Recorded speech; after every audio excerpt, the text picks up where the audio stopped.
ഈ സ്വർണ്ണവുമായി ബന്ധപ്പെട്ട് ഒരുപാട് ആളുകൾ ഇത് ചോദിക്കാറുണ്ട്. പല ആളുകളും ഈ കാര്യത്തിൽ അറിവില്ലാതെ ചെന്ന് ചാടാറുമുണ്ട്. അപ്പോൾ സ്വർണ്ണത്തിൻ്റെ ഒരു പ്രത്യേകത എന്താണെന്ന് വെച്ച് കഴിഞ്ഞാൽ ദീൻ ഇസ്ലാമിൽ സ്വർണം അത് വാങ്ങുന്ന സമയത്ത് തന്നെ അതിൻ്റെ പണം കൊടുക്കേണ്ടതുണ്ട്.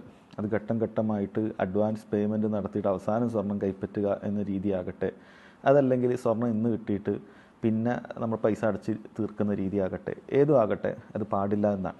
മറിച്ച് എന്നാണോ സ്വർണം വാങ്ങുന്നത് അന്ന് നമ്മൾ പൈസ കൈപ്പറ്റണം. ചില ആളുകൾ ധരിച്ചിരിക്കുന്നത് അതാത് മാസത്തിലെ സ്വർണത്തിൻ്റെ വില അനുസരിച്ചിട്ടുള്ള ഗ്രാമുകൾ അവിടെ റെക്കോർഡ് ചെയ്യും, അങ്ങനെ ആയ കുഴപ്പമില്ല എന്നാണ്. അല്ല, മറിച്ച് സ്വർണം നമ്മൾ എപ്പോഴാണ് കൈപ്പറ്റുന്നത് അപ്പോഴാണ് പൈസ കൊടുക്കേണ്ടത്. അത് നമ്മൾ ചെയ്യാം.